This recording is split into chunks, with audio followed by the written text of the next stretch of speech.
Hello friends, welcome to KV special channel. जैसा कि आप सब जानते हो कि मैंने क्लासेस स्टार्ट कर रखी है और ये जो क्लासेस है वो केवीएस पीआरटी 2020 के लिए तो है ही, साथ में TGT SST and PGT geography के लिए भी उतनी ही इम्पोर्टेंट है। और अगर बात करें तो ये सारे ये सब एनसीईआरटी बेस्ड है, तो ये डीएसएसपी का जो जीएस सेक्शन होता है उनमें भी इनमें से क्वेश्चन देखने को मिलते हैं, क्योंकि काफी सारे एग्जाम्स में मैंने देखा है, जैसे दास ग्रेड 4 का पिछले साल हुआ तो उनमें भी एनसीईआरटी में से क्वेश्चन थे। अगर बात करें एमसीडी पीआरटी की जीएस सेक्शन की तो उसमें भी क्लास 6 क्लास 7 तक एसएसटी या साइंस से क्वेश्चन देखने को मिले हैं। तो जितना भी जीएस सेक्शन में से जो अगर आपका ग्रेड 4 का एग्जाम है या इस तरीके से दास वगैरह का है तो उनमें हमें देखने को मिल जाते हैं एनसीईआरटी की बुक्स से ही क्वेश्चंस। सो आपको ये चीज बताना चाहूंगी कि अभी से आपको पढ़ाई स्टार्ट करनी होगी, तभी आपका मतलब केवीएस की तो इस बार निकलनी ही है। जैसा कि आप सबको पता है अभी तो खैर लॉकडाउन है, लेकिन जैसे ही लॉकडाउन हटेगा तो आपकी कभी भी आपका नोटिस आ जाएगा वैकेंसीज आउट होने का। तो अभी से अगर आप पढ़ाई स्टार्ट करोगे, ज्यादा नहीं तो थोड़ी थोड़ी करके भी करोगे ना, तो इजीली आप कवर कर सकोगे सिलेबस। अदरवाइज एक एकदम से प्रेशर पड़ने वाला है और सिलेबस इतना कम नहीं है कि आप चुटकियों में कर दो। ठीक है, तो सबसे पहले तो मैं दिखाना चाहूंगी कि आज जो मैं टॉपिक कराने वाली हूँ natural vegetation and wild life, प्राकृतिक वनस्पति एवं वन्य प्राणी। ठीक है, वन्य प्राणी या वन्य जीव ये कराने वाली हूँ। तो आप अपने स्क्रीन पर देख सकते हो बच्चे, आप अपनी स्क्रीन पर देख सकते हो कि ये जो मैंने सिलेबस निकाला हुआ है ये केवीएस पीआरटी के लिए निकाला हुआ है और ये ईवीएस सेक्शन है। ठीक है, ये कुछ ज्योग्राफी के टॉपिक्स है, इस वजह से मैंने टॉपिक ज्योग्राफी लिख दिया है, लेकिन ये आता किस चीज में है, ईवीएस में आता है। ठीक है, अगर केवीएस के सिलेबस के अकॉर्डिंग बात करूं तो एक चीज मैं दिखाना चाहूंगी आपको कि बेटा जो आपका ये जो natural resources forest and minerals आप देख रहे हो ना अपने स्क्रीन पर, फॉरेस्ट एंड मिनरल्स देख रहे हो, तो वही चीज हम पढ़ने वाले हैं। Natural vegetation and wild life के अंदर हम सारा जितना भी हमारा फॉरेस्ट या फिर फॉरेस्ट से रिलेटेड कितने टाइप्स ऑफ फॉरेस्ट होते हैं, वाइल्ड लाइफ के बारे में, कौन सा एनिमल कौन से वाले फॉरेस्ट में रहता है, किस तरीके से मतलब चीजों के डिफरेंट पर्सपेक्टिव के बारे में जानेंगे। तो ये जो natural vegetation and wild life है इसका पार्ट 1 है। ठीक है, तो आई होप कि आप बहुत ध्यान से पढ़ने वाले हैं। ये मेरे चैनल की टैगलाइन है, believe in us we believe in your selection. So थोड़ा सा सीरियस हो जाइए पढ़ाई को लेकर के, ज्यादा नहीं तो रोज का भी कम से 1 घंटा भी पढ़ लोगे ना तो वो भी अच्छा है। ठीक है, मतलब खाली बैठने से तो अच्छा है बेटा, दिमाग में ना जंग लग जाएगा। मैं बताऊं एक चीज, अगर इसका यूज नहीं करोगे ना तो जब फिर आपको बुक्स पकड़नी पड़ेगी लॉकडाउन के बाद, अगर वैकेंसीज आउट हो गई तो फिर आपका बिल्कुल ध्यान नहीं लगेगा। इसलिए वीडियोज को देखा करो, शेयर किया करो और थोड़ा थोड़ा अपनी पढ़ाई शुरू कर दीजिए। 24 घंटे बहुत ज्यादा होते हैं, बड़े बड़े दिन होते हैं। ठीक है, थोड़ा सा अपना टाइम निकाला कीजिए। सो सबसे पहले बात करते हैं बेटा, सारी चीजों के बारे में जानेंगे। क्लाइमेट क्या होता है, क्लाइमेट के बारे में जानेंगे, नेचुरल वेजिटेशन के बारे में जानेंगे, ठीक है, और वाइल्ड लाइफ के बारे में जानेंगे। तो स्टार्ट करते हैं। एक चीज आपने देखी होगी हमेशा कि जब भी गर्मी ज्यादा होती है या सर्दी ज्यादा होती है, हम कहते हैं कि आज जो क्लाइमेट है वो गर्म है, आज जो क्लाइमेट है वो ठंडा है। ठीक है, हम इस तरीके से बात करते हैं, लेकिन एक्चुअल में ये क्या है, हम बात क्या करते हैं, गलत बात करते हैं। क्यों? क्योंकि बेटा डिफरेंस होता है किस किस चीज में, वेदर में और क्लाइमेट में। वेदर में और क्लाइमेट में कुछ डिफरेंस है, तो वो क्या डिफरेंस है उसके बारे में जानना बहुत जरूरी है। ठीक है, सारे ये इंपॉर्टेंट टॉपिक्स है, कहीं ना कहीं देखने को मिल जाते हैं वैसे क्वेश्चंस। तो आइए देखते हैं कि what is the difference between weather and climate. तो वेदर को हम कहते हैं मौसम और क्लाइमेट को कहते हैं हम जलवायु। ये बताना इसलिए जरूरी है क्योंकि बहुत से हिंदी वाले स्टूडेंट्स हैं तो उनका भी ख्याल रखना पड़ता है, ताकि ये ना हो कि मैम आपने इंग्लिश मीडियम में करा दिया, हिंदी वालों को तो कुछ समझ ही नहीं आया। तो मेरा बस कंसर्न यही है कि बेटा दोनों के लिए इतनी हेल्पफुल रहे क्लास जितनी की इंग्लिश वालों के लिए जरूरी है। ठीक है, तो वेदर क्या होता है, सबसे पहले मौसम क्या है। तो बेटा मौसम है आपका जो डे टू डे लाइफ आप चेंजेस देखने को देखते हो ना मौसम में, कि आज बारिश हो रही है, कल सनी डे है, मतलब सूरज ज्यादा तेज निकला हुआ है, परसों आंधी चल रही है। तो ये जो डे टू डे चेंजेस, दिन प्रतिदिन का चेंज है, ठीक है, इन द एटमोस्फेयर, ये होता है आपका वेदर, ये होता है आपका मौसम। इसके अंदर आपका चेंज इन टेम्परेचर, जो आपके तापमान में बदलाव है, रेनफॉल, जो बारिश, कभी बारिश हो जाती है, कभी धूप आ जाती है, सनशाइन।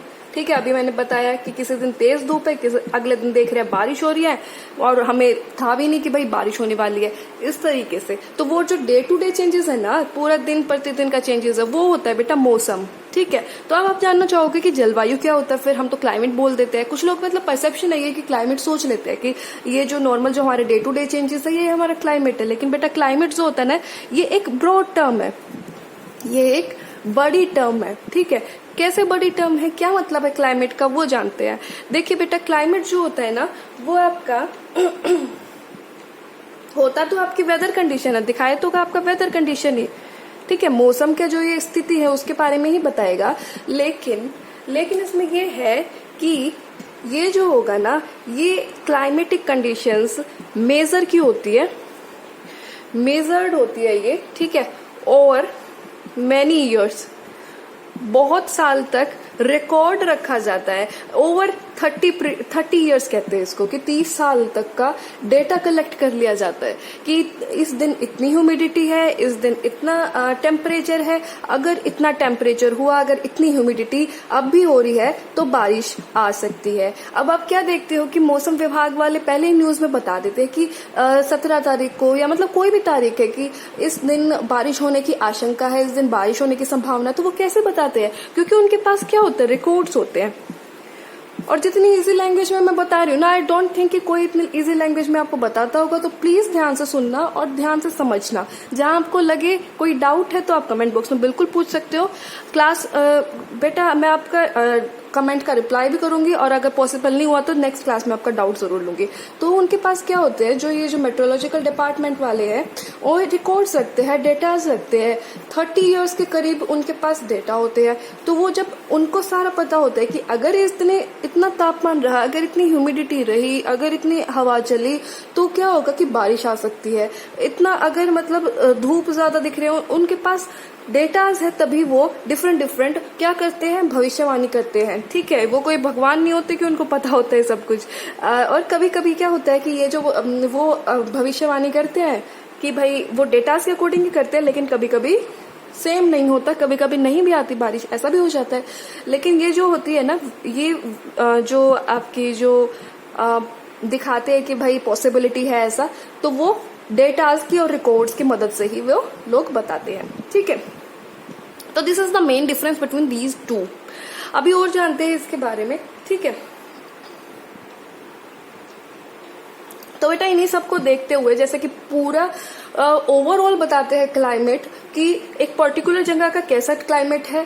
जैसे अब अगर अफ्रीका वाला देखें तो वहां पर बहुत हॉट क्लाइमेट है। ठीक है, सऊदी अरब वगैरह में तो बहुत ज्यादा गर्मी वहां पर होती है। इंडिया को कौन से टाइप ऑफ क्लाइमेट में रखा गया है, क्वेश्चन यहाँ से बन सकता है। इंपॉर्टेंट पॉइंट है कि इंडिया का क्लाइमेट कैसा है। अब मैंने बता दिया कि क्लाइमेट तो ओवरऑल है बेटा, मैं रोज के दिन की बात नहीं कर रही, लेकिन एक पर्टिकुलर फिक्स्ड जो हमने जो क्लाइमेट है इंडिया का, वो कौन सा है।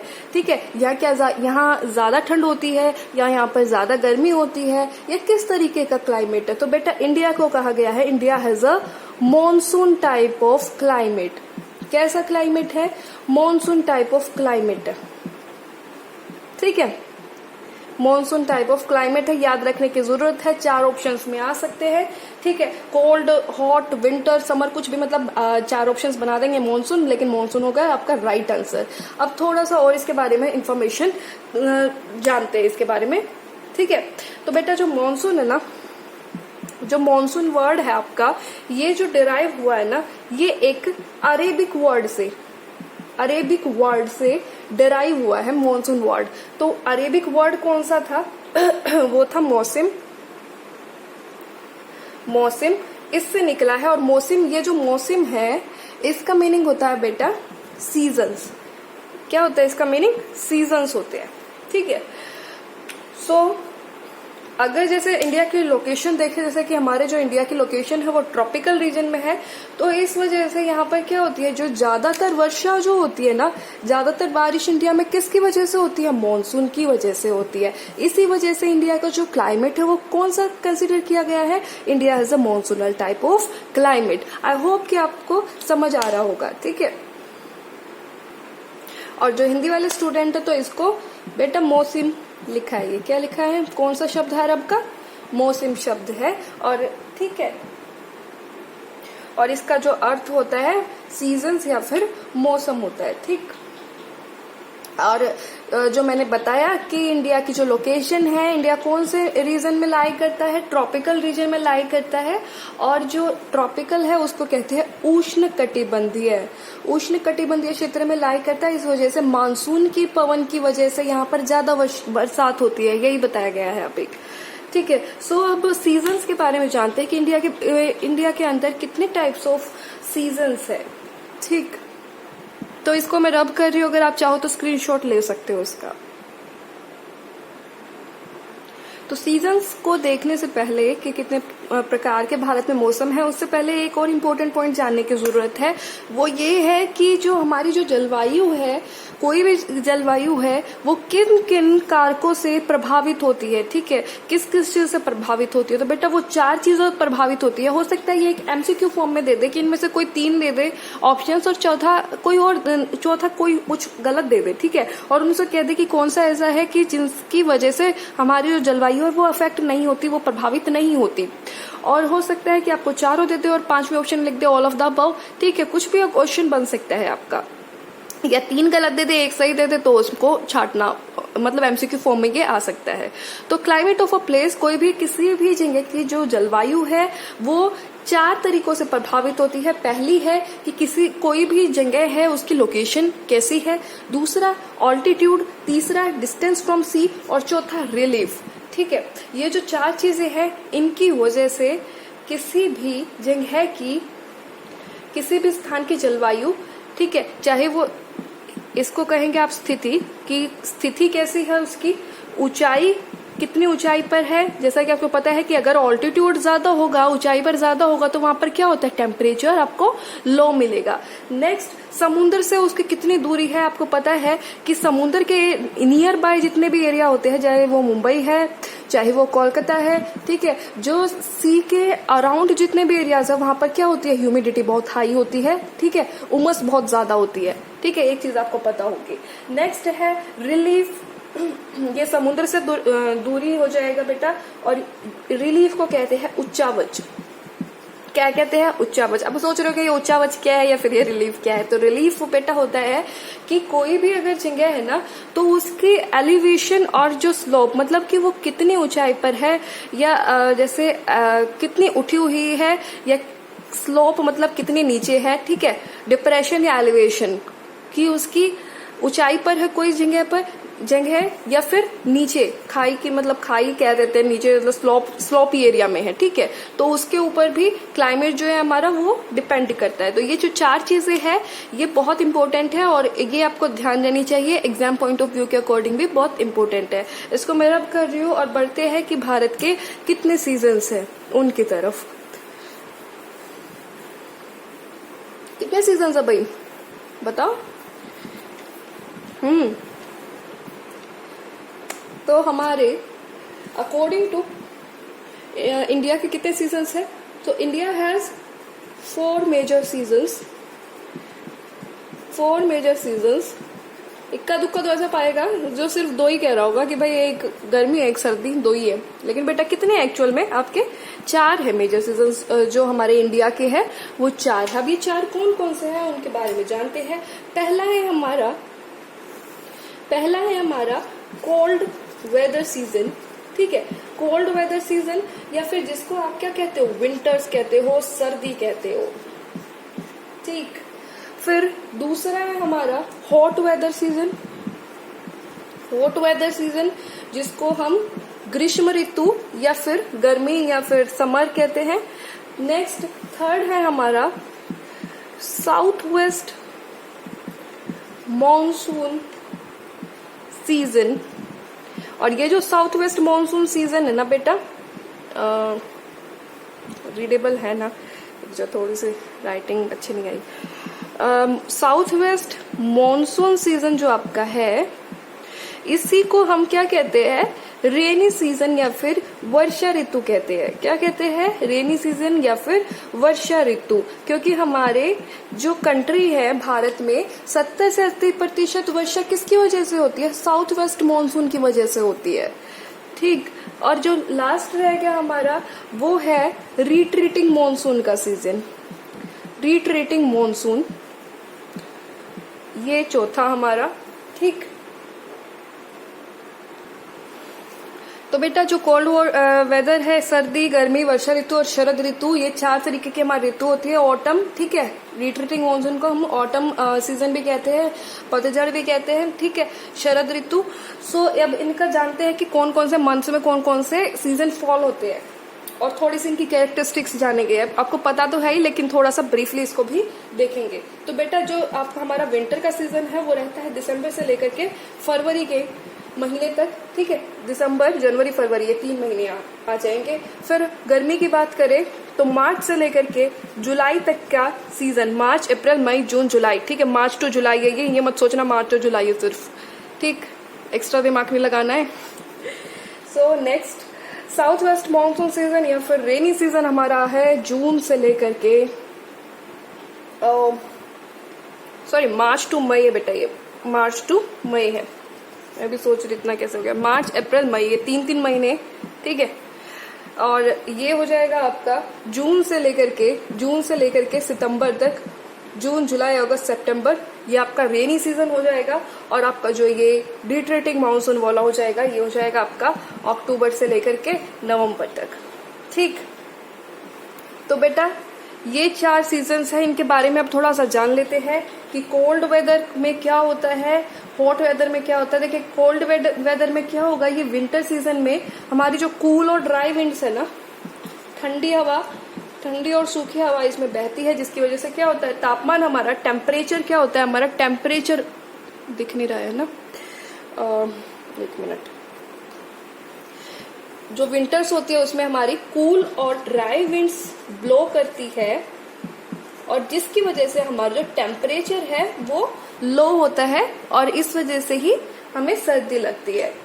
और जो सूर्य की किरणें है ना बेटा, सूर्य की किरणें है वो डायरेक्टली फॉल नहीं होती है। ठीक, इस वजह से हमारा जो टेम्परेचर होता है नॉर्दर्न इंडिया का खास करके क्या होता है, लो होता है वो।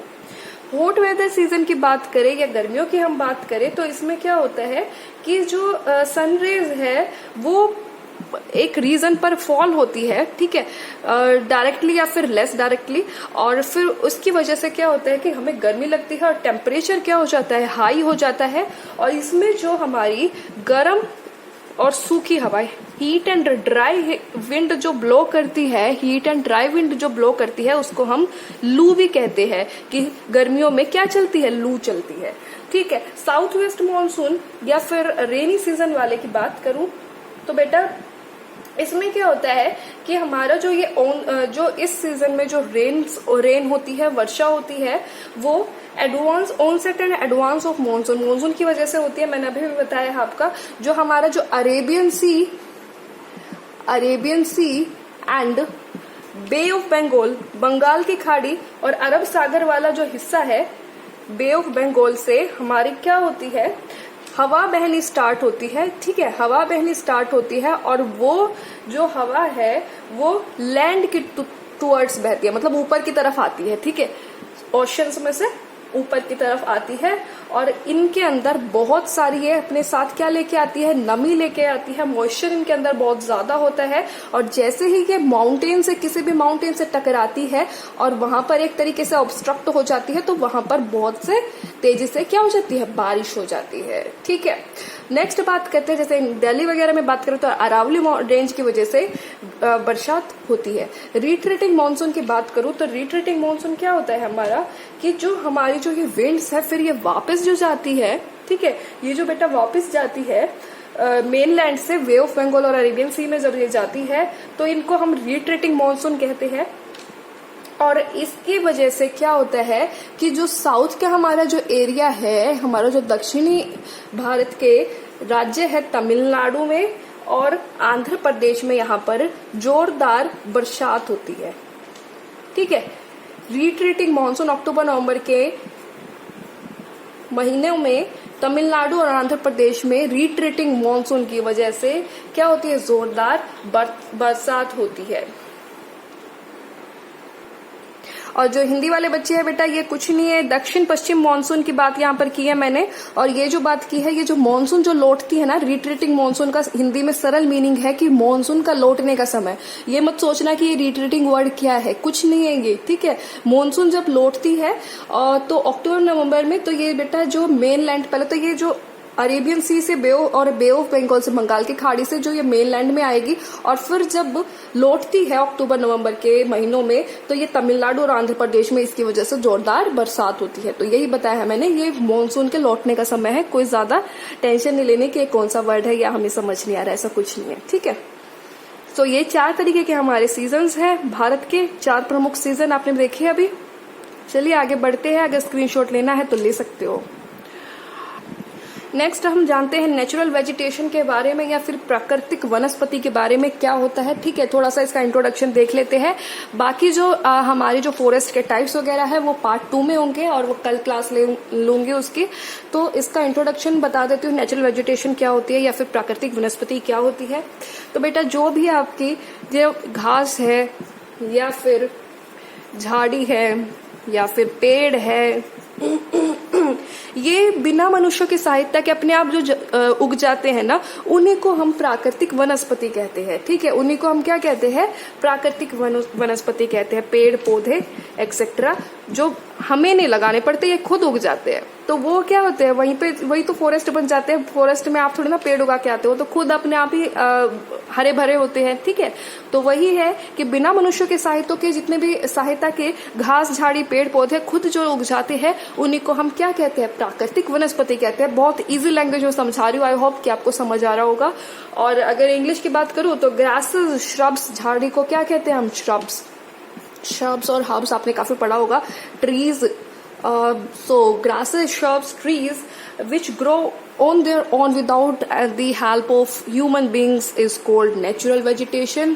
और हिंदी वाले बच्चों को कहूँ तो भाई जो आपकी घास झाड़ी पेड़ पौधे बिना मनुष्य की सहायता के अगर उग जाए तो उनको हम क्या कहते हैं, प्राकृतिक वनस्पति। क्या कहते हैं, प्राकृतिक वनस्पति। और अब नेक्स्ट क्लास में हम जानेंगे कि 5 टाइप्स के फॉरेस्ट होते हैं। अगर इसी क्लास में पढ़ाऊंगी तो 5 टाइप्स के फॉरेस्ट पहली बात तो कवर नहीं हो पाएंगे, और दूसरी चीज है कि बहुत लंबी वीडियो हो जाएगी जिसकी वजह से आप बोर हो सकते हो। तो मैं नहीं चाहती हूँ, मैं चाहती हूँ कि आप इंटरेस्ट लेके पढ़ो, और जितना कम पढ़ो लेकिन ऐसा पढ़ो कि बेटा जो आपको हमेशा याद रहे। आप भी कहो कि हाँ अच्छा पढ़ाया था मैम ने कभी, तो और अच्छे से आप पेपर में अटेम्प्ट कर सको। तो अभी आज वीडियो यहीं पे खत्म करती हूँ। आई होप आपको समझ आया होगा। तो फिर भी कोई डाउट हो तो प्लीज कमेंट बॉक्स में बेझिझक होकर के पूछिए, कोई दिक्कत नहीं है, ठीक है। और वीडियोस को ज्यादा से ज्यादा शेयर कीजिए प्लीज। वीडियोस बहुत कम बच्चे देख रहे हैं, 10-20 बच्चों से काम बिल्कुल नहीं चलेगा। शेयर कीजिए, और ऐसा शेयर कीजिए कि खूब सारे बच्चों है आपका पार्ट 2 कल आ जाएगा। सो आपने ये वीडियो देखी उसके लिए thank you so much and all the best for your future. Stay home, stay safe.